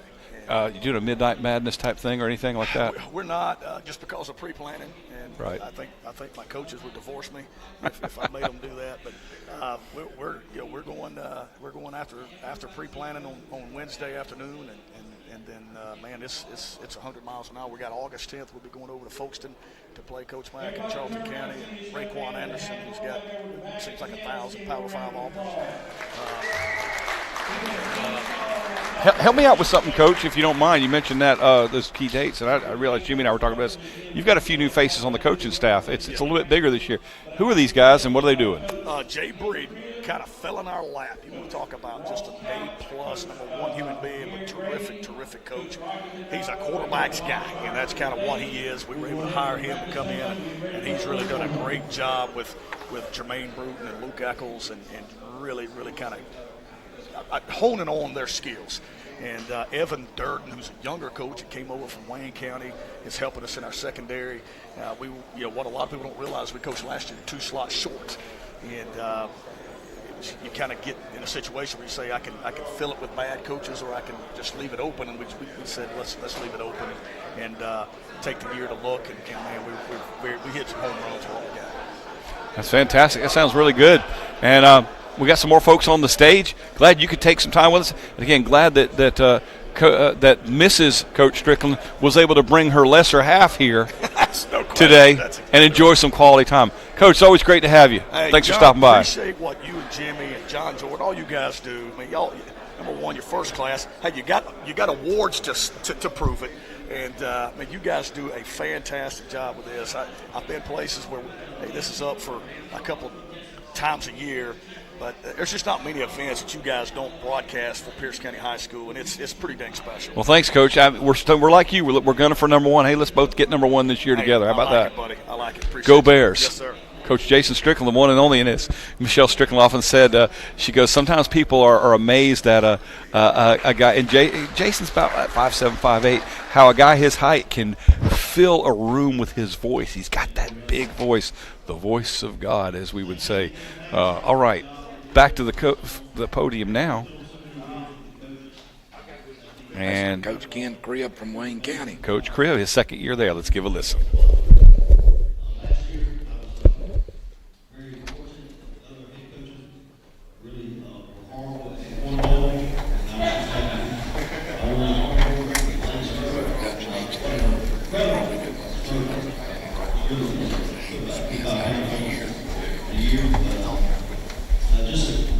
Great support, sponsors for this event. Also want to ask my guys, if you would please stand real quick. Stand up. Thank these guys, the rest of their teammates. They do an incredible job all year long. They work very, very hard. Appreciate you taking time out of their Saturday to come over and be a part of what we're doing today. Also, talking about Southeast Georgia football, I've heard about it. I said this last year. But taking part of it, really don't realize how special it is. Georgia loves their football. Southeast Georgia really loves their football. It's a special time of year. I don't even know what we're doing in the air. We're excited. The weight's finally over. Trying to get back to work. We work hard all year, but it's hard to continue for that long without actually getting screwed with another team and put the pads on and play. So excited about this coming season. It was a great year last year. Hoping to maybe have a little better year this year. Have 32 returning seniors. Guys that work real hard. Just fun for football, trying to get here and get started. One thing I want to tell everybody, I've been doing this 31 years, and I got to tell you, 2 things that I want to ask you to keep in mind. Do it the right way, do it for the right reason. That's important. Make memories. Don't get caught up in just winning or the final win-loss record or whatever. Enjoy the ride. Enjoy your teammates. One thing we stress at Wayne County is being a family, being a brotherhood, love your brother, look out for each other. And it's not just Wayne County. We went over and did Pat Camp at Glen Academy. What a great event. And it was just fun to see the guys, the kids from all the schools, how well they get along, and the friendships that we made. It was a great event. Go along with the 7-on-7s or something. Football is a great life lesson, and just make the most of it. Get as much as you can, make as many memories as you can. Coach Griffin said earlier, that's what you want to talk about for the rest of your lives. Making memories and just enjoying building relationships with coaches and teammates. Looking forward to this season, just to see Southeast Georgia again represent a lot of great football here in this room today. I wish everybody good luck. Hope you have a season you're looking for. Most all stay healthy and enjoy. Good luck. little careful. Thank you. Ken Cribb, second year at Wayne County, came in from Bluffton, South Carolina last year and broke the cornhole jinx. Usually whoever wins that tournament goes on to have a lousy season. I think they wound up having a pretty... We had 2 first-year coaches last year win the cornhole. Yeah. Coach Bob Spears and Coach Ken Cribb.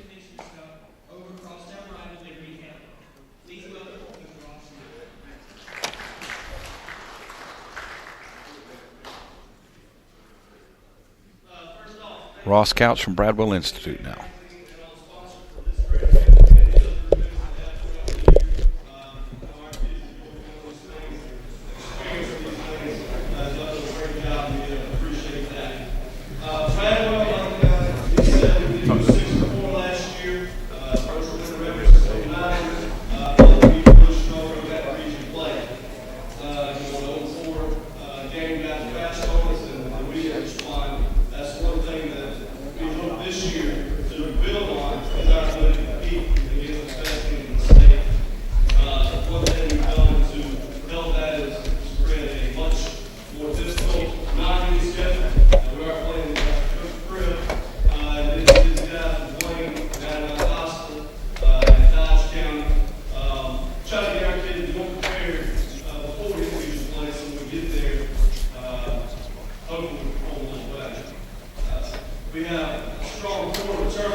Ross Couch talked about turning around the fortunes there at Bradwell.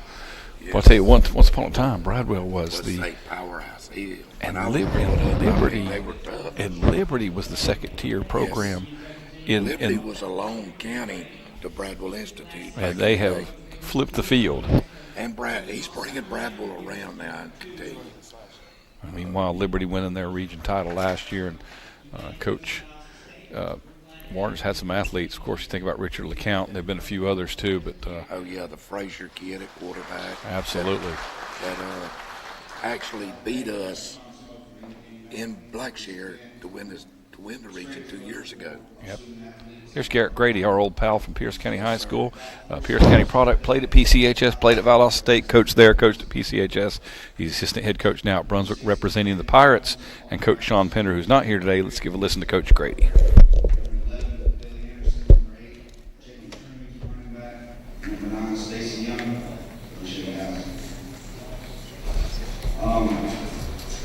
My name is Garrett Grady. I'm offensive coordinator. I've been Coach Pender for the past 6 years.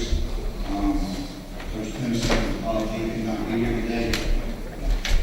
Just an outlook at the 2018 Brunswick Pirate football team. So we got a lot of new faces, a lot of new names. We graduated 31 seniors from our class last year. Got Brunswick High back into the playoffs. Battled against the Northside Winter Rockets in the first round. Fell to them and told our guys, remember how this moment feels. Kind of let the season, the bad taste in your mouth. Coming back and working hard this summer. We attended a lot of OTAs and bad camps. We appreciate GHSA letting us be a part of that, and hosted some of that, and went over at Glen Academy as well. Saw great competition there, and it's only going to make us better for the fall prepares. As well as our schedule, we stream at Beach High School on August 10th, and then we play Coffee County August 17th, and then August 24th, we play Bartram Trail right at St. Augustine, and Coffee County will stay runner up in 6A, and Bartram Trail was the state runner up in 7A. So our regional opponents are going to be very, it's going to be a great test, and very difficult, but it's only going to make us better. Looking for a lot of big things. Like I said, we're graduating 31 seniors. We got a lot of new names and a lot of new faces. One thing that we did this summer was talk to our guys about competing. And Ross just said that after the couch about competing. We need to find out what these guys can do. A lot of new job opportunities are open. We just try to find out where these guys fit into our program. Looking for a big year this year. The young team, all these guys are hungry. They'll opportunity to play. And one great thing here at Brunswick High, we're moving to a new facility, hopefully by next Wednesday. For our guys, they've earned that. I like to have a facility like that. Moving the right way and mix on your team. We appreciate everything about the facility. All the teams here. Thank you for having us.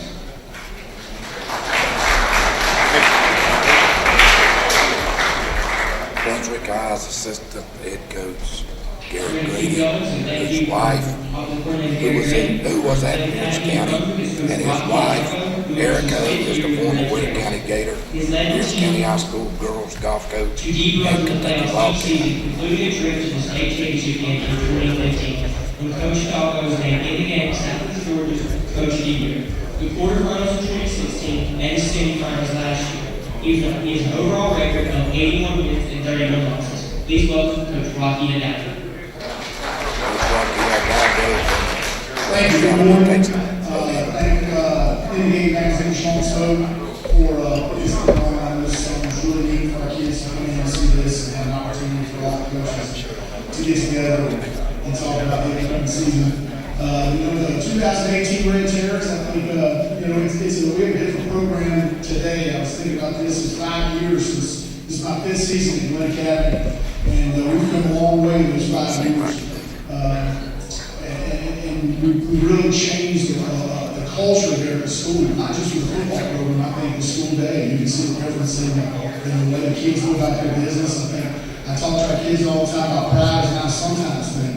And I think our school, our students have a lot of pride in the school. I think that comes from the success we have on the football field.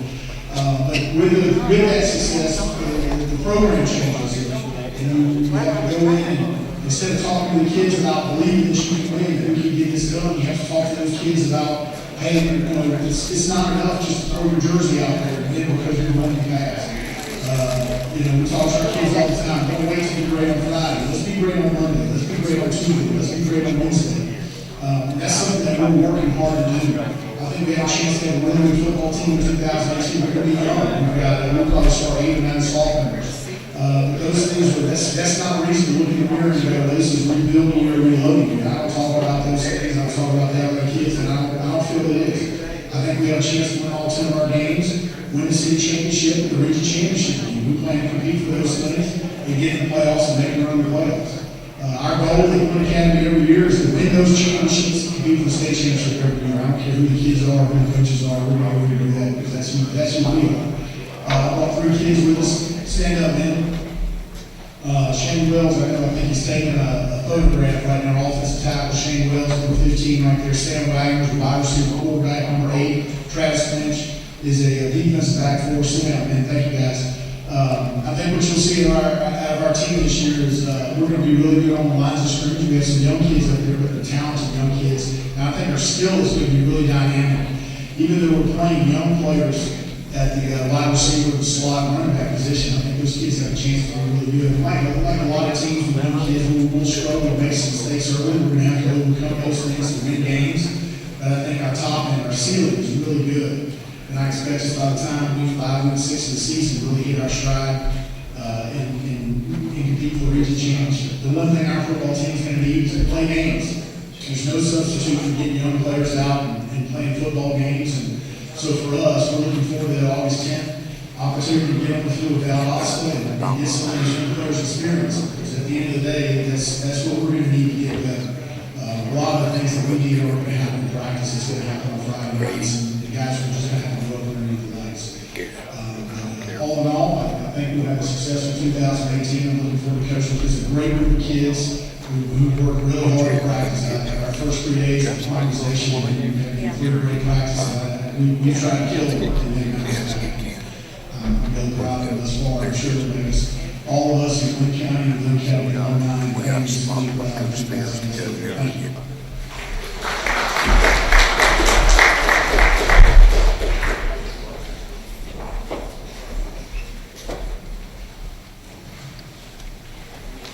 From Camden County High School in Kingsland, his second-year head coach, Bob Spire.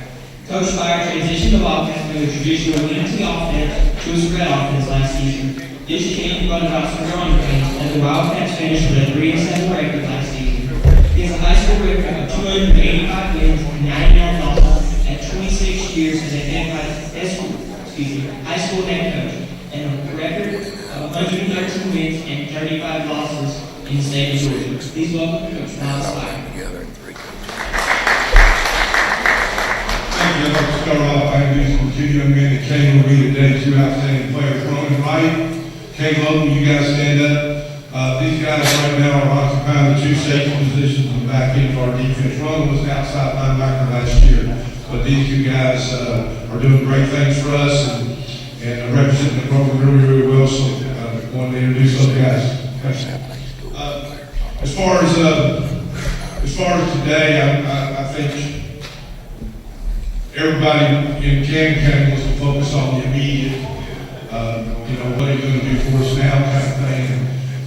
And I'll probably, obviously, I'm going to win on Friday night. But right now, my focus is trying to build this program to where it's a long-time sustainable program that's built with the right foundation. And so we're trying to do it right. I think that starts with 4 different things: recruiting, player development, strategies, and then intangibles, which kind of what the category we're talking about. And you got to be careful with the recruiting word nowadays. We've got things like in the paper recently. But, there was a time today in the old days of Camden County where every good athlete in the 8th grade coming to high school the next year was automatically going to play football. That's no longer the case. That's not the job we inherited. That's not the state of the program. And so I set 25 meetings aside this winter, and I had individual recruiting meetings with 8th grade players and their families in my office, and because I think to rebuild it, we got to start establishing a relationship so and that's going to pay dividends 4 years from now. So our numbers in our freshman class are going up. Hopefully we're maintaining the best athletes better than they had the last few years. So that was our number 1 focus. Player development is number 2. We were way behind the 8 ball when I got here last spring in player development. I was really surprised at our limited strength, physical size, just the player development process had kind of been lost. And got a great strength coach in Matt Mays, and it's going to take time, but once we hit our first off season this winter, all the things that you got to do to develop players, I think, are now in place, and we're already seeing a lot of the process taking effect in our players. But once again, you're going to see that over time. So that was the second element. Of course, strategy is probably the biggest challenge because of the dramatic change offensively. You can't shortcut that. The old 10,000 rules about your hours to perfect a skill. There's no shortcut. There's no way around that. So right now we're kind of focused on probably putting our best athletes on defense. Spend a lot of time in the kicking game so that we can be as good in those 2 areas while the offensive system is going through the transition. I've seen a lot of things on the practice field now that we're doing a lot better than we did a year ago. But I also know that the best football is ahead of us offensively. So we've got to really be great on defense. We've got to really be great in the kicking game. And as our offense continues to develop and they start making plays and grow a little more confident, that part of the strategy will start taking effect. And then the last thing is tempo. So our off-season program really tried to set a tempo for what I consider things like the love factor. unselfish community service about others. So, that's our focus right now. We're trying to recruit the best players in our school system, come out and play football again, like during the golden period of Canton County. We're making sure we're back on track with our plan development. We're working really, really hard to strategically perfect the things that we believe in that have made us so successful wherever I've been in the past. And then we want to have a program that the community's proud of, and that's the intended factor. But we're looking forward to a tough schedule. We've got 9 playoff teams on our schedule, and we know we're going to have to come here and play with Friday night.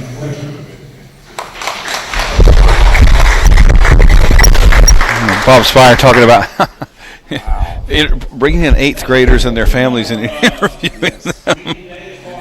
That's pretty, if that doesn't underscore. You're in a lounge, Valdosta, Lee County region, and he mentioned 9 playoff teams that he must play this year.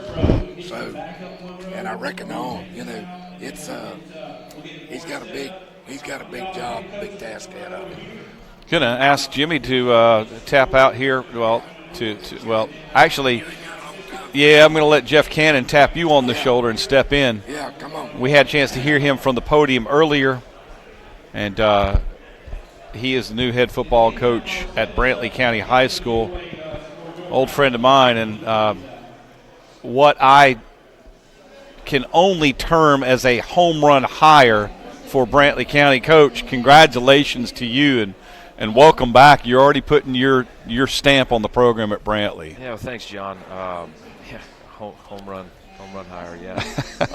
It's funny, start transitioning out of the math classroom, being a math teacher for 16 years and loving everything about it, and into more of being in the weight room. Now, I did tell them when they hired me that I'm going to teach one math class. It was that I asked for that.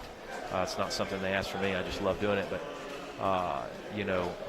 starting to think about evaluations and things like that, where I'm used to administrators coming in my classroom and evaluating me. And now you say home run hire, but now my evaluations consist of, 10 times or more on Fridays in the fall. So it's a little different. You're in the weight room full time now, or you have the one math class? I am. Okay. I'm in the weight room full time last semester, and then I will be this semester, and then spring semester when there's not football season, I'm going to teach an Algebra 2 class. I'm really looking forward to that.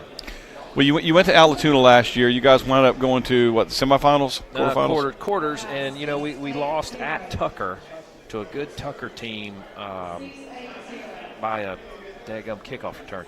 And we not taking anything away from that Allatoona team, but there weren't any superstars on it. And it was actually their first year in their 10 seasons that they didn't have a 1,000-yard rusher. And we played 13 games and made it to the quarterfinals. So Coach Gary Varner, before the season started, looked me right in the eyes. He said, this is going to be a rebuilding year, so maybe that means second or third round. That's just how they do it up there. And it was impressive to be around. I was around just a sensational group of seniors. Hey, you and Jessica and the kids, you didn't even have a chance to unpack the boxes, I think, before you wound up coming back to Brantley County. Look, you want to talk about a season of change, a season for my wife. We were down here in Brunswick for 12 years. Her family is from here. Her mom's from here. We were both born and raised in Cobb County, so it was kind of a going home for us a little bit, but not really. I mean, we'd been down here 12 years. All 4 of my children were born down here. And so I moved her. The opening in Allatoona got posted in mid-May, which is unheard of. And and so, I'm hired by June and gone for the summer. And we sell our home that we built down here on the family compound, buy a house in Paulding County right next to Allatoona High School, real close, and we move and have a great football season. A couple weeks into December, I'm the new head football coach at Brantley County High School, and here we are. Now, God brought us back. We love it down here now, and we wanted to be back. We just thought for sure that'd be 2 or 3 years. Coach Varner, the AD, and the principal up at Allatoona High School, they knew that in a couple of years that's what we were looking to do, but man, God took care of it in a semester, and it's unbelievable. You made the point to me, if I can share this, you said you felt like you had to go there to get back here. That's right. And it is how it worked on a faster timetable than you expected. And on top of that, as your 4 children now, you and Jessica, you got the boys a sister to keep them straight. Yeah. So you have a full backfield now. Yeah, we've very passionate about foster care, and Jessica and I have had some foster care placements before, and we planned on being that couple, 40 years from now, having that photo album of 200 kids that had been in our care, that we could just sit back. We'd never planned to adopt or anything like that. And, we got Ella straight from the hospital. She was 5 days old, and we looked into her eyes and told them not to come back. Don't come looking for this one, because you won't find us. You won't find her. You won't find us. And her adoption is going to be official the Friday morning that we host Clinch County for our scrimmage. So it's going to be a big day for me. That's fantastic. And that's what I want people that don't know you to know about you. You're a Jason Strickland type guy. Jeff Cannon's about family first. He's about young men, but he's pretty much about football and winning too. And again, you're changing the culture down there at Brantley County. I told my longtime friend Mark Walker, you're talking about a molder of young men. There's a guy that did some great things, but you're coming in and again, you're doing you're putting your own mark on things, and the way that you do things and how you do things and when you do things. What are some of those things? I can obviously see these young men here. They've bought into what you're doing, and I know there's others who have. Sure, we just kind of lost our way a little bit in Brantley, I think. The kind of student athlete that we get at Brantley is a hard-nosed, physical, tough, hard-working kid. And even in some of those arenas, we kind of lost our way with player development. So getting them back in the weight room and getting that right.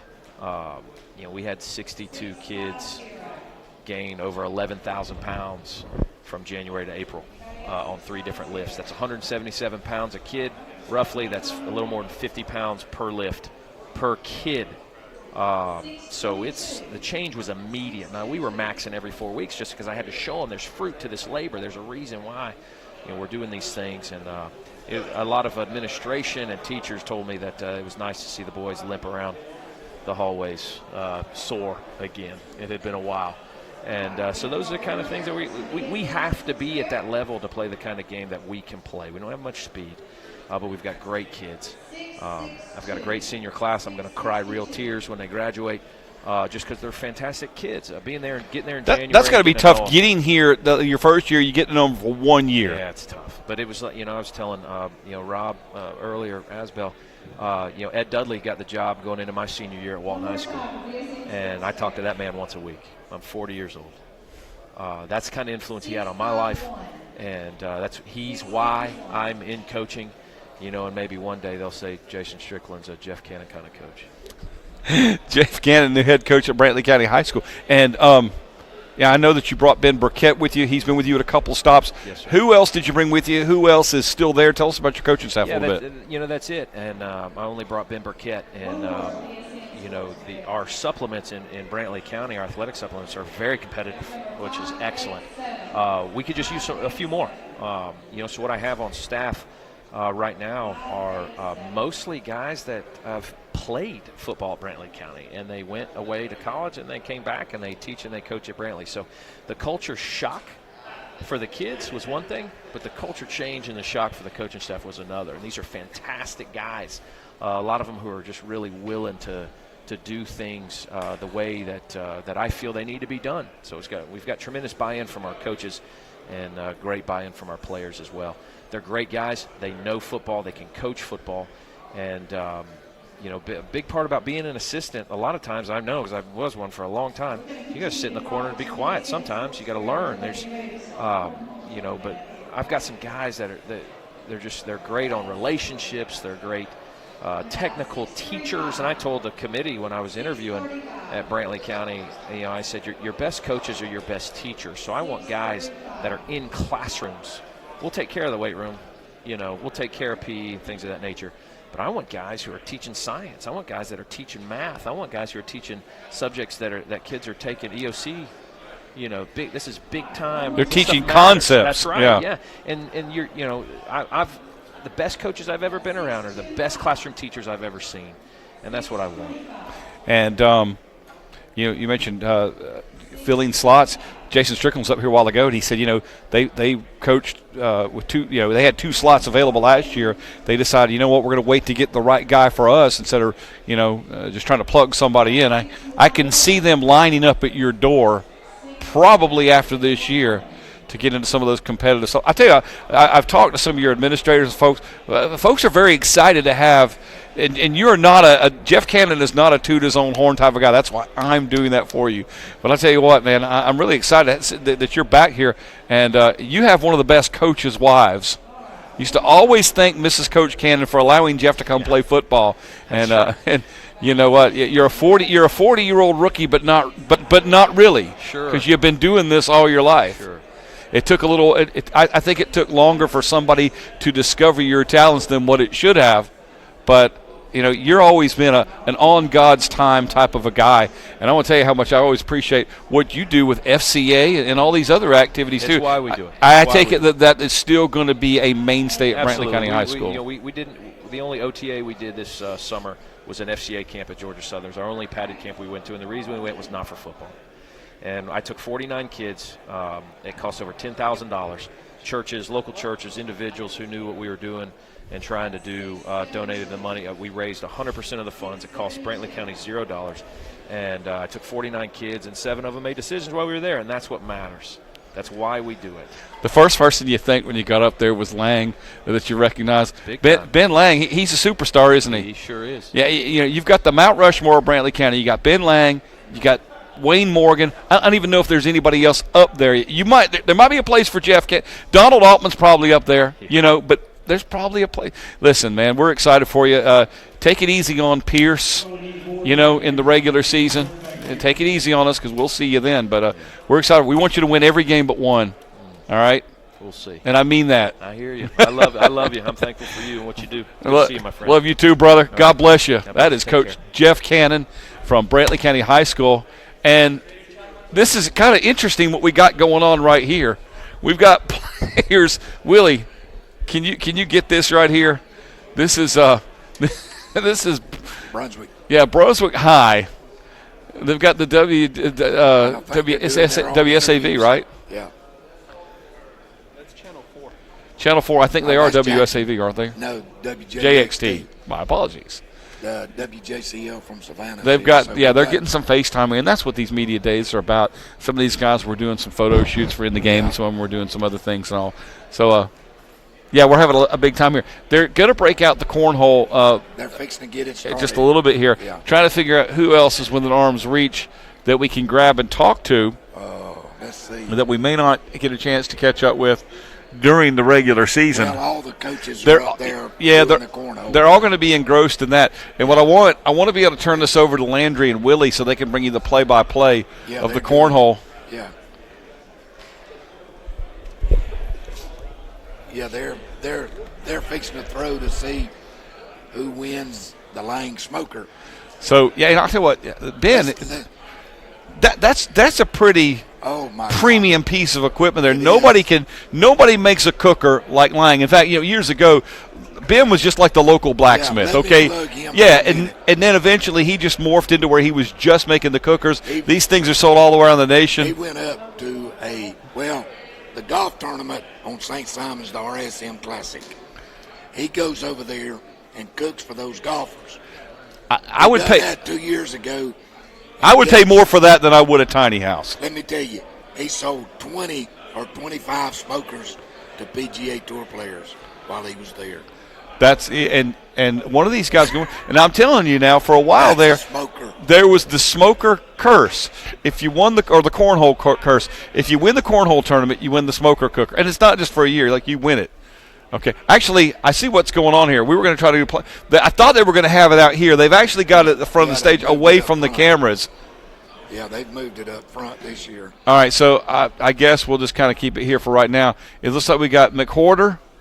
And this is like preliminaries. McWhorter, Hidalgo, Couch, and Spire. Yeah. Coach Spire. All right, you guys are off the hook because since they're up there, okay. Coach Spires won it last year in a playoff with Coach Crib. I think, didn't they get some players involved or something like that? They did. I thought they were going to. Here's Coach Grady Garrett. I think since Coach Grady is repping today, Yeah, let's get him in here. Let's have him. I'm thinking that's why he's not eligible for cornhole since he's repping. Well, maybe so, but I'm gonna let you talk to him and see what him and Coach Pender's got going. All right, that sounds pretty good to me. It's probably a little more exciting than the cornhole tournament. Coach Spire, the right-hander, delivers. And I think I'm guessing these other guys. I'm guessing Hidalgo and McWhorter are already out of it. Coach Garrett Grady, and welcome back to the Bears DEN Network. And you were repping today for Coach Pender, and good things happened there at Brunswick. Tell us a little bit about what you guys have done since you left Blackshear, and how did you guys do last year, and what's on tap for this year? Well, last year was our first year at Brunswick. Got to the first round of playoffs, played Northside, Warner Robins, always a great playoff team. They've always been in the hunt in their division, whether it's 6A or 5A, put out really good players. Go up against them in the playoff game and, fall to them 24-21, and we had opportunity to take that game into our hands, and we didn't, and that's one of the things it's a constant reminder that we used in the weight room over the summer and to our guys this year, and just work towards finishing the drill. And when we have opportunity, we need to take full advantage of it. And these guys that we have this year, that they have been committed to the weight room and committed to their teammates about being there every day this summer. And when we're out on the grass, we're having fun, we're flying around, and these kids this year, it's going to be a joy to coach. In our second year, we've developed a relationship with these guys, and we're looking forward to it. Got Coach Tomerlin and Coach Derek, who are up there right now, and a few others as well. And let's see how this is working out here. I think we just saw the Ware County contingency just get here, and I don't know if if we're going to have Coach Stevens up on the podium or not before it's over with. We're talking with Coach Grady about Brunswick High School, and you guys have some D1 type talent there. How did signing day go for you? Do you have any guys right now this year that are D1 level? Oh yeah, we have. Last year we had 18 guys who had at least something offered to them, and whether it was a JUCO, NAIA, Division I, Division II, Division III. It was a big day last year, that first Wednesday in February for us this past spring. And this year we have some college prospects as well. And our biggest one would probably be Warren McClendon, who plays right tackle for me on the offensive line at Brunswick. And he's verbally committed to Georgia. He just announced that probably a week and a half ago. And that was, I think it was down between Georgia and South Carolina, but he is not only just a great offensive tackle that can move his feet and has a powerful punch, but he's a great kid. He comes from a great family, and Georgia's going to get a great offensive lineman, a great person in him, and definitely going to make their team better on that aspect of it, just being a great teammate. But we have a lot of guys. Like I said, we graduated 31 seniors. I had a lot of guys that don't have film, you know what I'm saying? And I certainly, when I say how many D1 prospects, I don't mean it to mean anyone else, because anyone will tell. I mean, I've had coaches tell me before, like, it says non-scholarship guys that are backbone of your program. That's right. But you lose 31 seniors, that will scuttle any other program. So you guys, I know you're a bigger school, but you still have to recruit the kids. I say recruit the kids, recruiting the hallway. So the fact that you can reload says a lot about what you guys are doing. That's right. The guys that played more in a backup role last year. I mean, the guys that we brought with today, number 6 right there, Jalen Jones, he played behind a 6'7" guy last year, and he got in games, and he played only a certain amount of reps per game, but he was just a role player. Same thing with number 9, Stacy Young. He was an actual starter on our defense last year. Coach Mentiers moved him around on defense a little bit from safety to outside linebacker, and he's a guy that's getting some looks for sure, and maybe FCS level. Jalen Trimmings, number 8, he was in the running back in our stable last year. We had 2 really good running backs in Ben McLeod and Shaquille Robinson, And Jalen Trimmons, Ben got hurt last year. Jalen Trimmons stepped in, had a big game early in the season, and he was a role player as well. Billy Anderson is a senior as well. He was a backup wide receiver. He was our ex-receiver, outside receiver to our left, and he backed up Alonzo Brown, who holds all the receiving records at Brunswick High now with completions and everything. But he moved to the defense side of the ball for us, and Coach Mentier needed him to play some at corner. He's a guy that we can always rely on of doing the right thing and everything. And but those are just some of the type of kids that we have in our 15 seniors now. Who's number 11 over here? Who's the guy that was holding the TV mic a while ago, interviewing his teammates? That's Billy. Yeah. He's a great teammate and already cultivating his second career. That's right. He is in Stacy and him when we do our stretches and our lines and everything, and our pregame warm up. Those two are leading the team, and they have a lot of energy they bring to the table and get our guys hyped up for the game, and they just set the tone for our practices and everything as well. How does you getting any work out of Coach Jeff Brady these days? Yeah, he's doing good. He's our Coach Pender promoted him to our special teams coordinator, and he still does our inside receivers, and he is doing a great job for us. He took over the role of Kurt Williams, who is now the head coach at Lanier County, and he's doing a great job, does everything Coach Pender needs him to do, and he's took the special teams coordinator role, and he's running with it and trying to get that set up with practice plans and everything. Even though he looks only 12 years old, because he looks like Alfred E. Newman from Mad Magazine, he's actually a little bit older than you. Back at the turn of the century, as you probably know, he actually worked a little bit of radio with us before he went in the military, went on to college. And here's a guy who's actually got a state championship ring when he was up at Burke County working up there. So I know he was real excited about coming down south. You and Coach Pender, Coach Mentier, Coach Brady, and all those other coaches, I know you're doing some exciting things over there. On Friday nights, we're always trying to stay plugged in. Every once in a while, I'll get a text from Pender saying, hey, what's the score over there, which tells me you guys have finished and we're still playing. But we always try to keep up with how you guys are doing. So congratulations on what you are doing, Coach Grady. And your better half, of course, kudos to Coach Erica and what she's doing. We miss seeing you guys around. Well, we appreciate it, John. Y'all do an excellent job of covering everything that Pierce County does, and whether it be athletics or any other event that's going on at the school, y'all do a great job, and we appreciate everything, man. We miss y'all. Well, I tell you what, I like Jeff Cannon. I knew him back when. It won't be too long before we see Coach Garrett Grady, head coach, up on the podium, I'm sure. So you keep doing what you're doing, Coach. Appreciate it, John. That's Garrett Grady. He is representing very well. Representing Brunswick High as Coach Pender. His head coach is not here today, but he was the assistant head coach at Pierce under Pender. He knows Coach Pender quite well, just like Coach Mentier. You guys will remember that. Gary Mentier, when he left Pierce County, he went to become the head coach at McIntosh, and then after that spent time at Valdosta and Camden, and now he's back with that group, their tribe there in Brunswick High. They're doing the cornhole tournament, which is usually the culmination of the event, but I see that Ware County's entourage has shown up, and I'm pretty sure we're going to hear Coach Franklin Stevens before it's over with, so we do want to be mindful of that. There we go. I see Coach Stevens is up there with Coach Spire.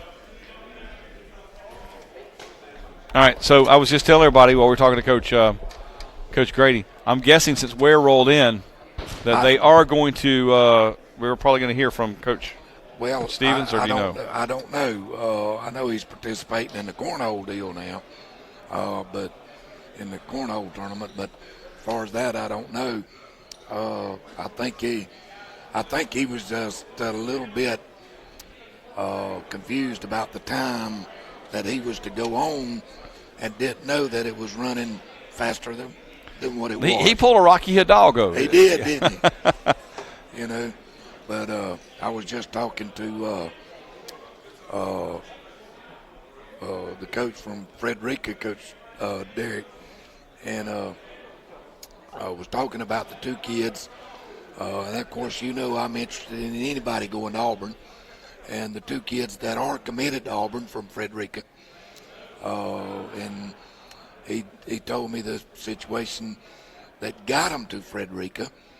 And they're both very good. Matter of fact, they're both at Auburn this weekend for some